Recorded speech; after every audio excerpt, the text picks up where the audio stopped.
Hey Mixers, welcome back to another WNBA player props video. We're coming off a huge 5-0 sweep on Taco Tuesday. All of our best bets hit, all of our altered line plays hit, all of the tacos hit. It was a great day. And obviously not every day is going to be like that, but when we do have a day like that, it makes up for all of the bad days and then some. So I was trying to wait to see if they would put up props for that third game for tomorrow's slate, but it doesn't look like they're going to until later tonight. So I'm just going to jump in and give you some bets for tomorrow.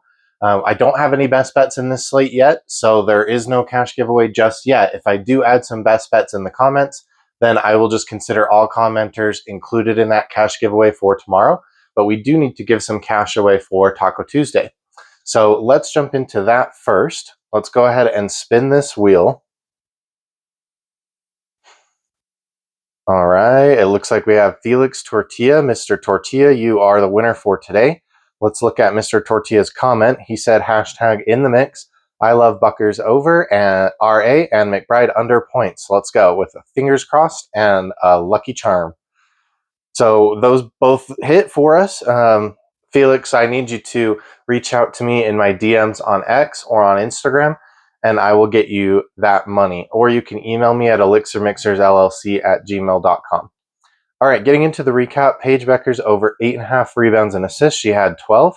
Sonia Citron over 23.5 fantasy score. Obviously, we took this before we knew Brittany Sykes was going to be traded, but she was able to get us there with 30.8. Leonie Fibich over 8.5 points. This was an added play in the pinned comment. She got us 14, so we didn't need that extra point. I saw it drop from 9.5 points to 8.5 points. 9.5 is her normal line. And so I wanted to take it, and it's a good thing I did because it did come through for me. And then Easy Magbagor over 14.5 points and rebounds. She had 8 of each, so 8 rebounds, 8 points for 16. I did tell you in the video that you could just take her rebounds if you couldn't find the 14.5 points rebounds line. And then Kayla McBride under 17.5 points. The line opened at 17.5. Then I saw it drop to 14.5, which is her normal line. And then it went back up to 15.5, which is where I think it closed. But she did end up with 14, so she would have gone under all 3 of those lines either way. Angel Reese did not play.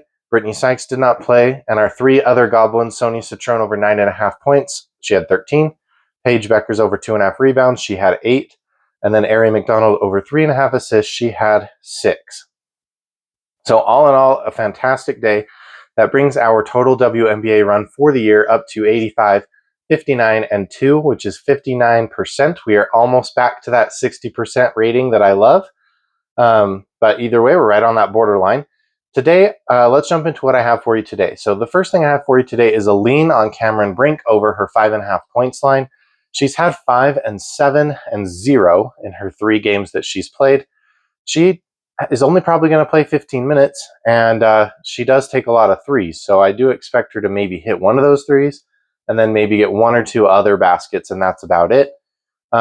She's playing the Sun, so I don't know if that means she could get more run in a blowout or less run. I'm not sure. I just think they're managing her minutes as they try to get into the playoffs here, which they may or may not be able to do. We'll find out. So either way, I just think she has a size advantage. If they put Tina Charles on her or Olivia Nelson-Ododa, then because Cameron Brink spends a lot of her time around the rim, around on the wing, and so if they're guarding her, then that means they're not in the interior, and so Azrae Stevens and Rakia Jackson are just going to be scoring. This entire Sparks team has a height advantage on every other team in the league. They have so many bigs. So I just think they're going to put, someone else on Cameron Brink, and she'll be able to shoot over them. My next 2 outlines I have for you, Alyssa Thomas over 9.5 points. She's over in 92% of games this season. She just had 32 against the Fever recently on July 30th. That was in Indiana. Now they're playing in Phoenix. I didn't like the regular lines, and I don't like the regular lines for the Fever. I just could see either team winning this game. I could see either team blowing out the other in just a freak game. So I don't know yet what I want to do with any regular lines, but I do want to bet on this alt line. And then I have an alt line for you for Natasha Howard in that same game over 7.5 points as well. She's over in 83% of games. She's only missed once in an away game, which was against the Chicago Sky, and it was a blowout win. So she missed at home twice to the Mystics and then to the Phoenix Mercury recently. And so they're giving us this line right at 7.5 to tempt us to go over it. but I think she goes well over this line, so I don't have any problem taking it. I think she easily lands at 10, 11, or 12, somewhere in there. All right, so let's review that really quick. Cameron Brink over 5.5 points, and then our alt lines, Alyssa Thomas over 9.5 points, and Natasha Howard over 7.5 points. I do not have any best bets yet for this slate. I will add those in the pinned comment. I'm waiting for those lines for that third game to come up. You know I don't like the Sun, and so I hate to bet in that game. And then in this Phoenix and Indiana Fever game, I just don't know who's going to win. I don't know if it's going to be a blowout. It's kind of tough to call. So I'll continue looking at those lines, and I will add anything in the pinned comment. Thanks, guys.